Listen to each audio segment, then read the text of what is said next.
გამარჯობათ მეგობრებო, გამარჯობათ.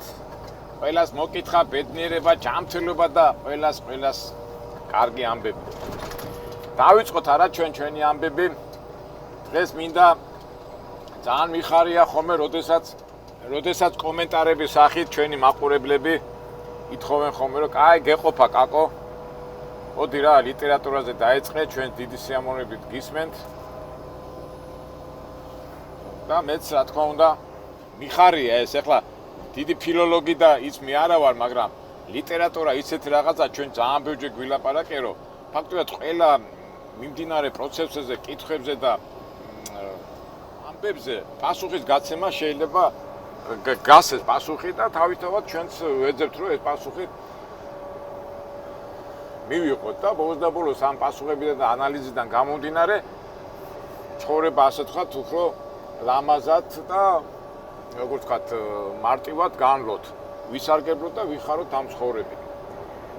ეხლა იმ დღეს უსმენდი და ახლა მოგვივიდა ასეთი დრო სტეპებში არა ვარ, მართალია მაგ გავალ ხა ცოტა ხანში. ეხლა აიოვა სტეპებში ვარ და იმ დღეს უსმენდი ასეთ პოლიტიკურ გადაცემას. ეხლა თავისთავად რომ დავიწყეთ ახლა ლიტერატურაზე იმედია და რაც ბევრჯერ მაქვს ნათქვამი, რომ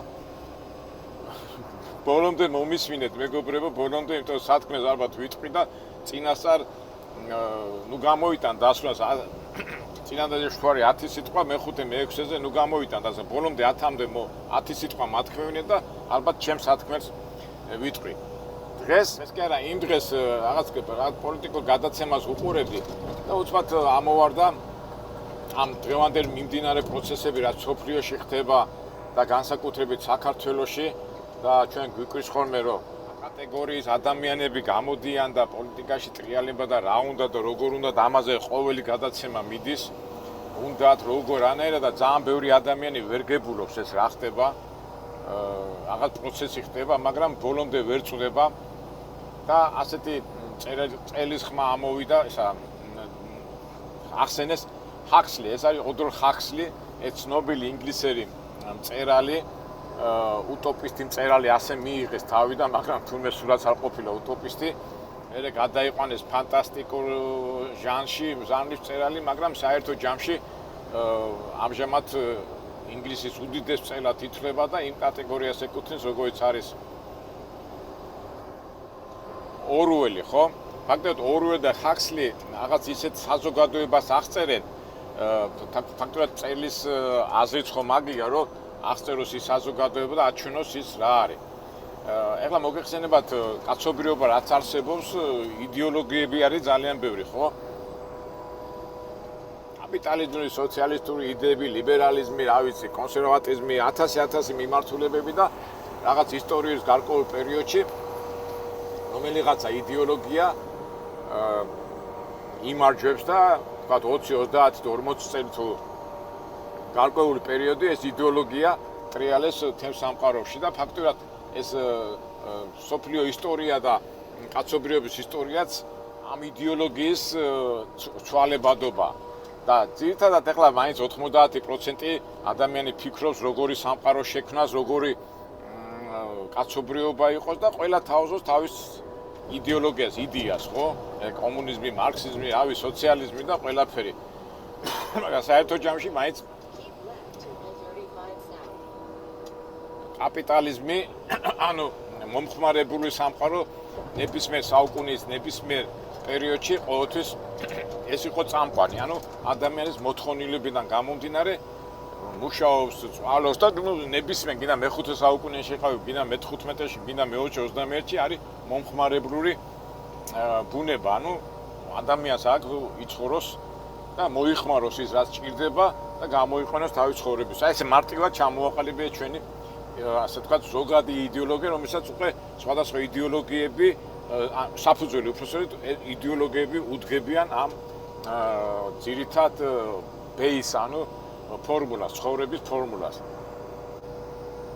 მოგეხსენებათ აი საბჭოთა პერიოდში დაბადებული ადამიანები და განათლება, აი რითი თქვა მინდა, მაგალითად ბევრ საგანს გვასწავლიდნენ, რომელიც აი საბჭოთა პერიოდში ასეთი საგალი პოლიტეკონომია და ხა ყელში ქონდათ ამოსული, მაგრამ ეხლა რომ გადავავლე თვალი და რომ ვფიქრობ, ესე იგი ძალიან ბევრი რაღაცა ზუსტად ისი აღწერილი როგორც სოფლიოში ხდება. ნუ პოლიტიკონომია რა იყო, ის პროპაგანდისტული ის იყო, მაგრამ მეცნიერად უდგებოდნენ კომუნისტები, ესე იგი რა ხდებოდა სოფლიოში და კაპიტალიზმის და ამ კერძო მესაკუთრეობის და საკუთრების ფორმულები იყო ჩამოყალიბებული რა. და ეხლა ისე თქმა მინდა, იცი, ყველა იდეოლოგიაში შეიძლება იპოვო, ეხლა ზოგი ხო ამბობს, აი რუსულია, საბჭოთა, მე არ მაინტერესებს, აი მე ეს მინდა, მაგრამ გინდა თუ არ გინდა, შენ ხო უნდა იცოდე რაზეა ლაპარაკი და როგორ არის ლაპარაკი და ამიტომ საერთოდ ადამიანი რომელიც რაღაცაზე ლაპარაკობს, იმის შესახებ რაღაც ცოტა ინფორმაცია მაინც უნდა გქონდეს. არა მარტო იმ თემის, არამედ მის გარშემო თემისაც და იდეოლოგიაშიც მასეა, შენ რომ რაღაცა იდეოლოგიას იძახი, სხვა იდეოლოგიებიც უნდა იცოდე, რომ შედარების უნარი გქონდეს. ეხლა თუ არ იცი, მაგალითად ვიცი მე და მომწონს, აი, კაი ცხოვრება მომწონს, კაი ცხოვრება რომ მიაღწიო, კაპიტალიზმია, ხო და всё, კაპიტალიზმის იქით ადამიანებს უმეტესად სხვა ვერ წარმოუდგენია, ხო? მაგრამ ძალიან ცუდია ეგ ჩინური მოდელი, იაპონური მოდელი, ისინი არ აინტერესებს, მაგრამ რო დაფიქრდე რა ჩინელები ცუდად ცხოვრობენ, ან არაბები ცუდად ცხოვრობენ, ანი ცხოვრობენ, ესე იგი თუ მარტო იდეაა რომ კარგად ვიცხოვრო, მაშინ კი გასაგებია, მაგრამ როგორ უნდა მიხვიდე მაგაზე, მაგ ზოგი აი ზაციკლი ვაიც აი ჩაეჭიდება იმას და იმის იქით აღარ აინტერესებს. ესე იგი ისე თქმა მინდა შენ რომ რაღაცას ამბობ, ანუ ანვითარებ საჭიროა სხვა იდეოლოგიებიც იცოდე, რომ შედარების საშუალება გქონდეს. ერთ-ერთი ასეთი მიმართულება утопია. утопიო გახსოვთ ჩვენ კომუნიზმი утопიური სანამ მარქსიზმი გამოჩნდება, სენ-სიმონი და утопიური თეორიები მოდიოდა. რას ნიშნავს утопია? ესე იგი თეორია რას ნიშნავს, რომ ვიძახი პოლიტიკურ თეორიას, რომ შენი თეორიით უნდა განახორციელო პრაქტიკაში და სახელმწიფო თუ რაღაცა ჯგუფის ცხოვრების დონე უნდა აამაღლო და ეს უნდა განახორციელო. და ასეთი მიმართულება არის утопია. утопია ასე მოკლედ ვიტყვი, აღარ ჩავწვდები იმებს სიძირებში, ესე იგი რაღაცა თეორია, რომელსაც განხორციელების ვარიანტი არ აქვს, რომ განხორციელდეს და გადადის ფანტასტიკაში. და ზოგადად მიღებულია, რომ утопია და ფანტასტიკა ეს არასერიოზული რამ არის, იმიტომ რომ ეს მაინც არ განხორციელდება და აზრი არ აქვს მაგაზე ლაპარაკს. ანუ утопიაზე. მაგრამ გადის დრო და ისე ხდება, რომ რაღაც 50, 60, 80 წლის შემდეგ ეს утопიები ცხოვრებაში რეალიზდება. კარგად თუ ცუდად, ნუ მაინც არის. აი მაგათაც ავიღოთ ყველაზე ცნობილი ჩვენი კომუნიზმის იდეა, ხო? კომუნიზმის იდეის ფუძემდებელი იყო მარქსი, ხო? მარქსი და ენგელსი. მაგენი მოღვაწეობდნენ 19 საუკუნის, რა ქვია, შუა რიცხვებს, ხო, 70-80-იან წლებში, მაგრამ 19 საუკუნის დასაწყისში მაგათ ყავდათ утопისტი, ეს მარქსი გაეყნო სენ-სიმონის და утопიის სენ როდრიგესის და утопიურ თეორიებს. და ამან კიდევ დაამატა და კომუნიზმი ხო რაღაც ფანტასტიკურად ეგონათ, რაღაცას ღაპრები ეგონათ, რაღაცა არ განხორციელდებოდა, რაღაც მიუღებელი მათი ითვლებოდა და ნახეთ გავიდა რაღაც მარქსის სიკვდილის შემდეგ თუ რაღაცა უკვე ლენინმა უკვე საბჭოთა სივრცეში რუსეთში განახორციელა ეს утопიური თემა სოციალიზმში და სტალინი და მთელი ამბები, ხო?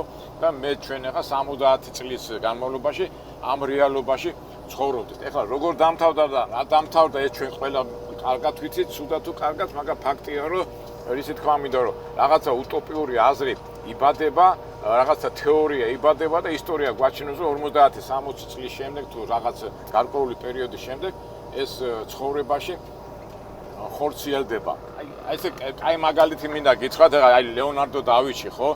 ვერტფრენებს და მაცივრებს და რა ვიცი, რაღაც ტექნიკურ იმებს როდის ხო მე-16 საუკუნეში ხატავდა და გიჟია ეს კაცო და გავიდა და მაცივრები და ვერტფრენები რეალობა გახდა. ციოლკოვსკი მეცნიერი კოსმოსურ იმებზე ლაპარაკობდა, კოსმოსში და სივრცეებზე და გავიდა 40 გიჟიაო ეს ფანტასტიკური მასშტაბი და გავიდა და დღეს ახლა კოსმოსის გარეშე ტექნიკა და ის არ არსებობს. ესე იგი ისე თქმა მინდა რომ რაღაც утопია ვითარდება, აი კარგად თუ ცუდად ეს უკვე ისტორია გინდა, მაგრამ ზოგჯერ კარგად თავდება, ზოგჯერ ცუდად, მაგრამ ნუ უტოპია რა, აი უტოპიის ახსნა მინდოდა. მაგასაც ვერ იწვი, არის ზოგჯერ ისეთ რაღაც უტოპიურ რაღაცას ამბობ და ცხოვრებაში სრულდება და რაღაც პარადოქსია, ხო? მაგრამ ახლა ლიტერატურა როგორი ფართო მცნებაა, ხო? და თავისთავად ახლა უტოპიური აზრები და თეორიები ყოველთვის იყო ვითარდებოდა და ამ წარმატებული უტოპიურ თეორიებში ერთ-ერთი ყველაზე წარმატებული, ასე თქვათ, ხო და ასეთ ყველაზე ცნობილი მწერლებს შორის ეს ერთ-ერთი ვინც ასე წინასწარ განსხვავდა უტოპია რაღაც რეალობაში წინასწარ დაენახა არის ოდრიხ ჰაქსლი. და მოდი დავიწყოთ ამ ჰაქსლზე საუბარი. ჰაქსლი დიდი ინგლისოვანი გვაროვანი წარმომადგენელი იყო, ძალიან წარმატებული წინაპრები ყავდა, პროფესორები, მასწავლებლები და დაიბადა 1894 წელს და 1963 წელს გარდაიცვალა. თავიდან ცოტა დაბრმავდა ახალგაზრდობაში, რაღაც თვალების პრობლემა ჰქონდა, მერე აღადგინა და უნდოდა სულ მწერლობა. სულ დაწერა რაღაცა 3-4 რომანი ჰქონდა დაწერილი და მერე უკვე მეხუთე რომანი დაწერა ასეთი საოცნებო ახალი სამყარო. როგორც კი დაწერა უცბად პოპულარული გახდა, ისეთი სამყარო ამყარა, ისეთი სამყარო აღწერა და იმის შემდეგ კიდევ დაწერა რამდენიმე წიგნი, მაგრამ ეს არის ყველაზე მისი ძირითადი მთავარი წიგნი, რომელიც აღწერს მომავალ სამყაროს. მომავალ სამყაროში როგორ ცხოვრობენ ადამიანები, რას აკეთებენ, რას ფიქრობენ და ასე შემდეგ. მე ეს ფანტასტიკური უტოპიური წიგნების დაწერა სხვა, თქვათ, კუნძული რაღაცეთი 3-4 წიგნი, მე კი მაგ წაკითხული, მაგ კარგად არ მახსოვს, მაგრამ ამ ბოლო წიგნებმა მაინც სიმსივნით გარდაიცვალა ეს პირველი მეუღლე და მე ცოტა ხანში სხვა მეუღლე მოიყვანა და ისიც სიყვარულით მოიყვანა და 6 თუ 7 წლის შემდეგ ჰაქსლიც გარდაიცვალა. იყო ძალიან მაღალი კაცი, იმას ადარებდნენ ყალიას, მაგრამ თავიდან რომ შეხედავდი არ გესიამოვნებოდა ისეთი კაცი იყო, მაგრამ როგორც კი საუბარს დაიწყებდა, უკვე დადებითად იმუხტებოდა ადამიანი და ერთ სიტყვით საინტერესო კაი ადამიანი იყო. ერთი საინტერესო მომენტია მისი ბიოგრაფიიდან, ერთი პერიოდი ჰაქსლი მუშაობდა მასწავლებლად ლონდონის რომელიღაც სკოლაში და ერთი ბიჭი ყავდა მოსწავლე, საკმაოდ ისეთი ანცი, ვერ აჩერებდა, ეს ეხლა არ იყო ისეთი კაცი მასწავლებელი არ იყო და ეს ბავშვი ვერ აჩერებდა რა, ვერ აჩერებდა. რამდენიმე კლასიდან გაუშვე, იმიტომ რომ სკოლაში ესა ურევდა გაკვეთის და ეს აღმოჩნდა ჯონ ორუელი. ეს მეორე კლასიკოსი, ფანტასტიკოსი თუ ისა და ფაქტურად ჰაქსლი და აი მაგ ლიტერატურაზე რო საუბრობ ხოლმე, ორუელი და ჰაქსლი ერთ იმაში გაყავთ ხოლმე რა, ერთ რიგში.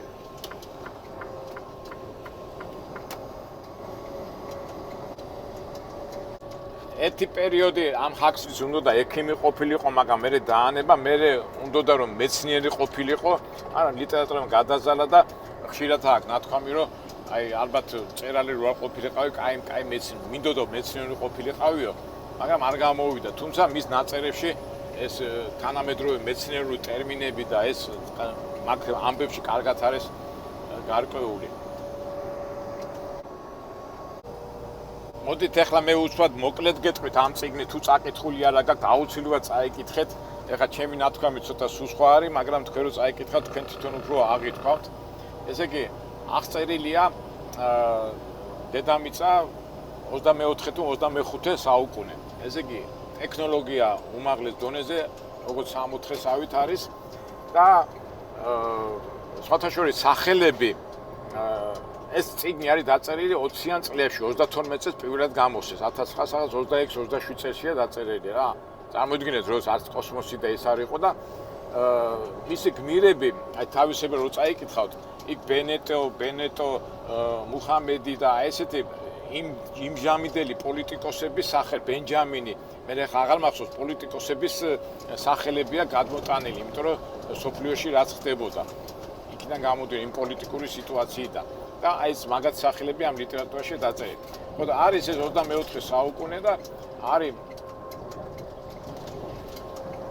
ერთ-ერთი ესე იგი ბენჯამინი შევა, ეხლა ასეთ ყველა წვრილმანებში არ შემოვალ, მაგრამ შედის ერთ-ერთ ორგანიზაციაში და ერთ-ერთ ქალაქში შედის და რა ხდება? ესე იგი, არ არის იდეალური სიმშვიდე, სისუფთავე, ახალგაზრდობა უკვე ბებრები არ არიან, მოხუცები არ არიან, უბრალოდ უკვე ტექნიკა იმ დონემდე მიაღწია, რომ როგორ გითხრათ,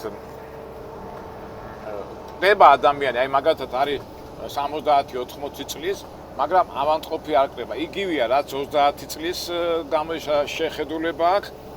თქვათ 30 წლის ნამდვილად ვინც 30 წლის არის ისეთი შეხედულება და არის ამ დროს 70 წლისა, მაგრამ 30 წლის შეხედულების ადამიანია, მაგრამ უკვე სიკვდილის დრო რომ მიდის ტკივილისა და ყოველგვარი ავანტყოფობის გარეშე. რა მაგარი იდეაა, ხო?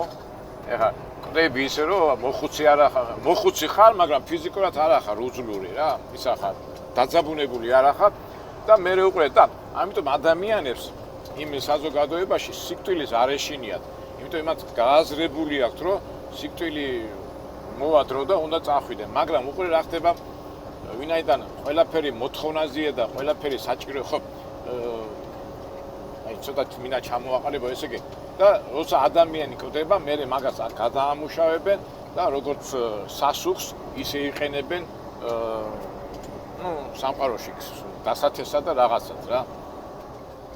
ჩხუბით არავინ არ ჩხუბობს, ყველა მიცის თავისი საქმე, მაგრამ საზოგადოება არის განაგებული როგორც პირამიდა და თავში არის ფორდი. მაშინ ხო გახსოვთ ფორდი იყო, ფორდის იდეოლოგია და გმირსაც ფორდი ქვია.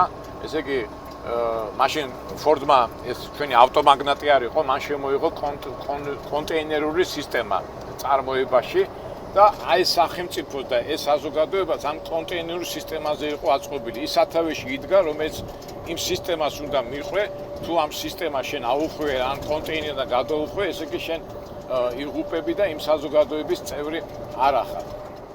საზოგადოებაში არავინ არ შიმშილობს, ყველას რაც უნდა იმას აკეთებს, ტანსაცმელი ესეთი რაღაცები უკმაყოფილება არ არის, ყველაფერი არის, მაგრამ მთავარია იმ წესებს და იმ კანონებს მისდიო და შენ ყოველთვის იქნები უზრუნველყოფილი, სამსახურიც აქვს, საჭმელიც გაქვს, ტანსაცმელიც გაქვს და ისრულებ ყველა სურვილს, რაც შენ გინდა. და აი სექსიც ნებისმიერ დროს შეიძლება თქვა კაც ყავდეს 10-თან ურთიერთობა, ქალს 10-თან, მაგრამ ეს სიყვარული და ის არ არის. არიან როგორც მომხმარებელი. ადამიანს მოუნდა რაღაცა, ისი ამონა, მოუნდა ჭამა, წავიდა შეჭამა, მოუნდა რაღაცა თამაში, ითამაშა. მოუნდა ბოდიში და სექსუალური ურთიერთობა წავიდა. ერთხელთან იქნება მეორესთან არ აქვს ნიშნულობა, იმიტომ რომ მას არანაირი ვალდებულება არ აქვს. თუ ერთხელთან ხო სიყვარული ჩვენ როგორც ავართ, ხო ერთხელ საეჭევ ერთხელ და მთელი ცხოვრება მასივე, მაგი არა, ეს უკვე საზოგადოებიდან როგორ გითხრათ, იმ წესებს არ მიყვები, რასაც ქვია აი ეს სამკუთხედის, ანუ ფორდუს სისტემა. მე არის ასეთი ამბავი, ესე იგი, რომელიც სისტემას ვერ ჩაეწყობა, ახლა სისტემა შეიძლება რეჟიმი თქვა და რეჟიმი ცოტა ისე სხვანაირად ღებულობს, მაგრამ იმ სისტემაში ზოგჯერ თუ ვერ ჩაჯექი, მე ასეა მოყვანილი, რომ ეს ადამიანები გადაყავთ სადღაც კუნძულში, გამოსასწორებლად და მე ისე თუ გამოსწორდა, ისე უკან გამოასწორდა და ამ სისტემაში ჯდება და იქ უკვე რეზერვუარებს ეძახიან და ასეთ საინტერესო რაღაცა რეზერვუარებში უკვე არიან ის ჩამორჩენილი ადამიანები, რომელიც ახლა ჩვენ ხო ცხოვრობთ, ჩვენ გვინდა ცოლი, ბავშვი, ტრადიციების მიმდევრები ვართ და ამის და მაგვარი, ხო? აი ეს ბნელი ხალხი, ანუ რომელიც სისტემას არ ექვემდებარა, მიყავთ იქით, რა ქვია, კუნძულზე, სადაც სიბერეთ ჩვეულებრივი ამბავია, ნერვიულობაც, ავანტყოფობების და მთელი ამბები და ზოგადად შიმშილიც არის და რა ვიცი, ბევრი რაღაცა გაკრა. როგორც ჩვენ ცხოვრობთ ახლა, ხო, ჩვენი პრობლემები და ამიტომ თუ ის ადამიანი ის არ მოეწონება და ისე უკან სისტემაში წამოვა, იმას ღებულობენ და აი ესეთი გადასვლა გადმოსვლა აქვს რა, ამ წიგნში ეს აღწერილი ასე. ესე იგი, ამ ახალ სამყაროში ემოციები არ არის და იმ ძველ სამყაროში სულ ემოციებია. ამიტომ ბევრს ურჩევნია აქ კარგად იყოს, გემრიელად იყოს, მაგრამ ემოციები სულ არ აინტერესებს, ის სასიყვარულო ამბებში, იმებში, მაგრამ იქ უკვე ემოციები და ისინი გითხრებს, რასაც ქვია ძველი სამყარო და ეს ახალი სამყარო არის აი რასაც ახლა აღწერ რა, ახსლის მიერ აღწერილი. როგორ ჩნდებიან ბავშვები და როგორ მრავლდებიან, ესეც საინტერესო თემაა, ესე იგი ადამიანიდან დაწყებული ადამიანი როგორი მშობია, როგორ ტკივილით მოდის, ხო? ამიტომ ამ ახალ სამყაროში ეს ტკივილი, მშობიარობის ტკივილი მოსპეს და ხალიან ქალბატონი ვინც დაორსულდება, იმის უჯრედებს იღებენ, იმ კვერცხუჯრედებს ცალკე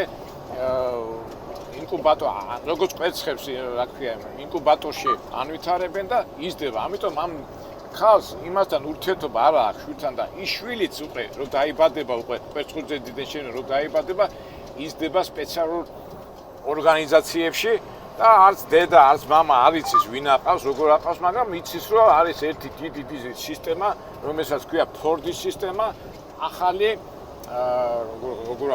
ახალი შვენიერი სამყარო. ესე იგი საზოგადოება არის ყველა ვითომ იცნობს, მაგრამ არანაირი კავშირი ერთმანეთთან არ აქვს ემოციური, არც დედას, არც მამას, არც შვილს.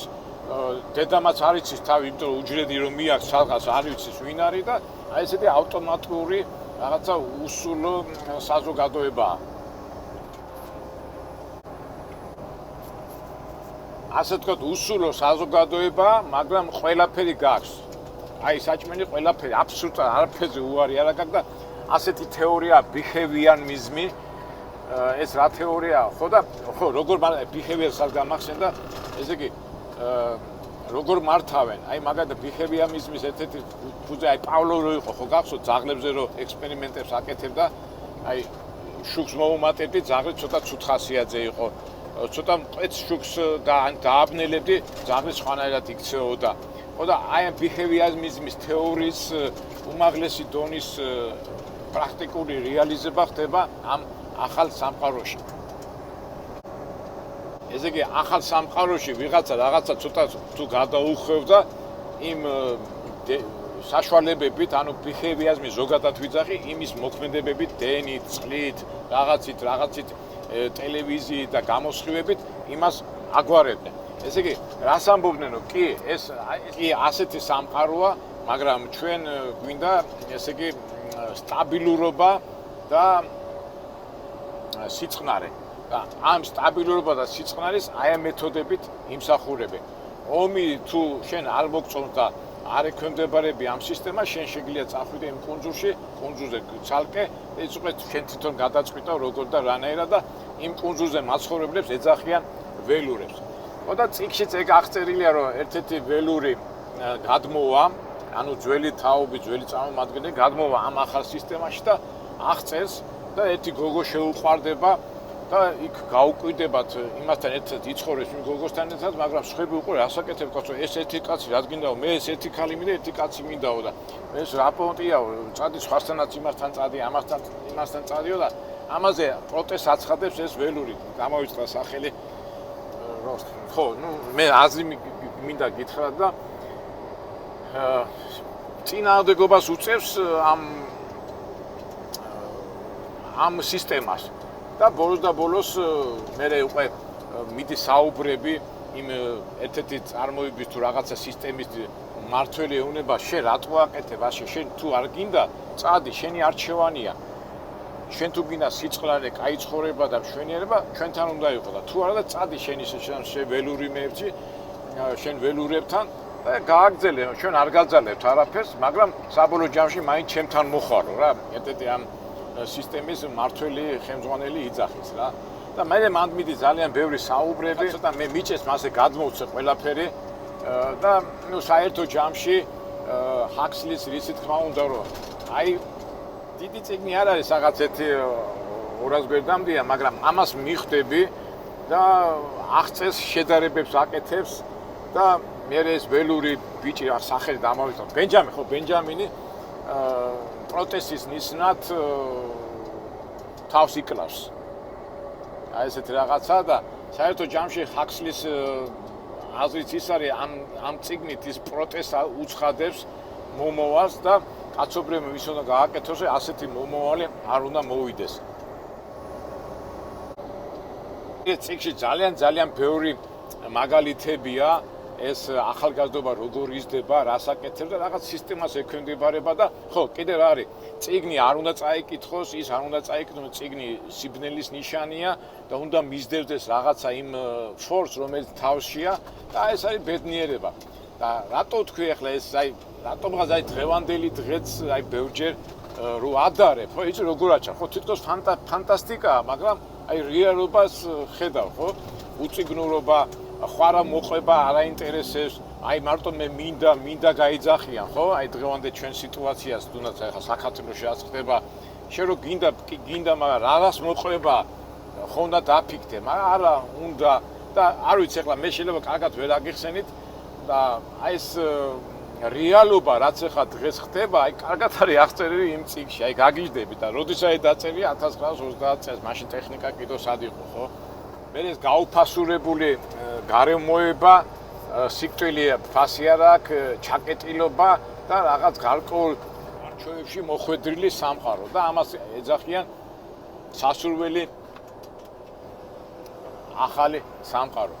ეს წიგნი რო დაიწერა, ძალიან ბევრმა აღიარეს, წელებმა გადაირივნეს, კაცო ეს რა, საიდან მოიტანეო, ფანტასტიკაო, მაგრამ შეხედეთ ახლა 70-ამდე 90 წელი გავიდა და ეს უკვე ჩემი პირადი აზრია და ალბათ პოლიტიკოსიც რო გამოდიოდა ტელევიზორში, ისიც ამბობდა, ხაქსლის პერიოდი მოდისო, ხაქსლისო და რა ვიცი,